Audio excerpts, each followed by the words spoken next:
Hello and welcome to Soma Earth's Natural Living Program. Each month we're releasing a new chapter to guide you to live, create, and build a more natural and sustainable future. Over the course of the next year, this program will cover everything from building with the landscape, through sustainable design and natural building, to holistic and homesteading principles. This video is introducing the first chapter of the Natural Living Program series. It discusses property selection and how to find out what it is you really need from the land. If you're in the market for a new house or property and are not sure where to start, this insightful and thorough guide will cover everything you need to get started. For only $9, the downloadable chapter will help you get the most out of any property by understanding the many hidden parameters involved in how to build a healthy and rewarding relationship with the landscape. We encourage learning to live off the land and even off the grid if possible. Especially if you're thinking about moving out of the city or even to a larger lot within the city, there are so many tips in here to help you select land and use it sustainably. If you're from the city, like us, and are planning to work in harmony with the earth and its amazing advantages, we have much to teach you. We will help you determine and identify future goals you have in mind for this property, whether it be in the city or country or somewhere in between. It will help you pinpoint what is important for you and how to find the right property to realize these goals. So, let's start with identifying your criteria. Size. How much property do you really need? That depends on what you need it for. Are you planning on building on it or finding something that is move-in ready? In an urban setting, it's rare to find an empty lot without a house already on it. Often, many people buy a house and then think about the land as an afterthought. You might want to determine the right size of land that is large enough to expand into, but not so big that it's overwhelming to be able to manage and take care of physically or financially. Another criteria would be the time frame. How long do you plan on having this property? Maybe this is an interim property that you want to develop and then sell, or perhaps you plan to build a new home and raise a family here for years to come, or maybe you want to fulfill a retirement plan over the next 30 years. Putting these plans on paper will help determine where you might want to be and what you want out of the land. Ask yourself some of the following questions to better understand what kind of commitment you'll be making to a new property. What goals do you want for this new property and how long might they take to accomplish? Write down goals for the next 3, 5, and maybe 10 years. Perhaps you'd like to build a house, grow a garden, start a home business, or maybe you want to have some tenants. Does your new property need to support a long-term plan? Would you like to buy property with other partners? If so, how will that be structured in terms of the startup costs?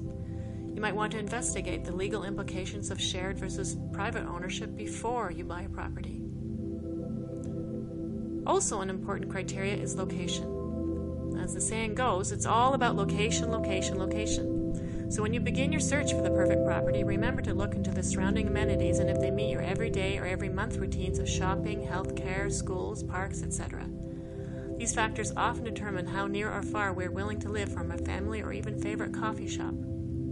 If you're considering a more rural area, we recommend that you don't look further than 30 minutes away from any town center, just for convenience. Check out the towns that you might be living close to and make sure they have everything you need. It would be handy if you could ride a bike maybe in less than 20 minutes to these destinations as well. When viewing properties, take note too if your cell phone has reception and ask about availability of high-speed internet, since for home businesses a strong internet connection is critical.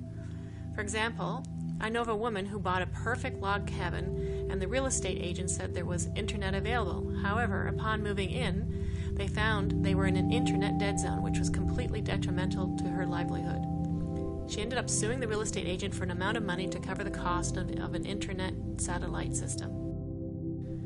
So be aware and double-check the details quoted by any real estate agent. When moving to a new area and keeping a current job, don't forget to consider the commute and the cost of driving every day. Are there other transit or carpooling opportunities? Consider too educational and medical facilities. If you have children, it is worth visiting the local schools and finding out what they're like and any issues they might have. Similarly, with any elderly family visiting or living with you, hospital visits may be an important thing. These are all significant factors that are important to consider before making a commitment to a new property. It is best to investigate all that is available to the front door. Urban or rural? That is the question. Buying a land in a rural area is very different than buying something in a more urban center. Here are some differences and things to be aware of. Rural. More square footage allows any size, material system types, or accessory buildings to be built. This is a definite advantage. In rural zoning, that is agricultural, this will allow you more homesteading possibilities of a hobby farm, animal keeping, or accessory buildings. Residential zoning will not be as flexible for this. Be aware, too, that accessory buildings are often not included in mortgage appraisals or reappraisals, so when planning your financials, become aware of the actual cost to carry the renovation additions of accessory buildings. Don't forget there are more bugs and wild animals in the country, and be prepared to deal with them. In an urban setting, less land is available, so zoning, bylaws, setbacks are more stringent and need very careful attention paid to what is permitted. Lots will have narrower widths, so some natural building methods may be more limited. Lots with existing structures may be more difficult to work with, as the orientation and roof pitches are already predetermined unless you plan to demolish or change that. However, an urban area with a quarter-acre lot could still have potential for sustainable and self-sufficient living practices.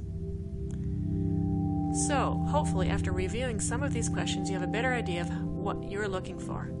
Buying our first chapter on property selection for only $9 will prepare you to start the search and learn what to look for with different properties. For example, we're currently searching for a larger lot to grow our own food and raise more farm animals.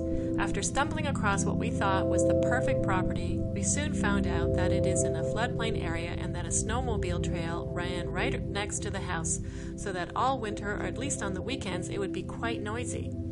We know ourselves how to quickly find out if a property is in a floodplain zone, but you could ask the real estate agent if they know. Details like these, plus many other possible unexpected factors to consider, are discussed in our property selection guide. This downloadable segment will lead you to resources and methods on how to find that perfect place. From our architectural background, we will introduce you to find out about legal documents and zoning guidelines to make sure that the property you select has the room to accommodate your future needs, like building additions or new structures, as well as including different ideas on how to finance a larger property and offer some new thoughts on property ownership and using land as a community. Other details that we will be describing are about accommodating future buildings, about looking into your healthy environment. There's a long list with that, as well as characteristics of land, what it is important about the water, the trees, solar and wind, as well as even your neighbors.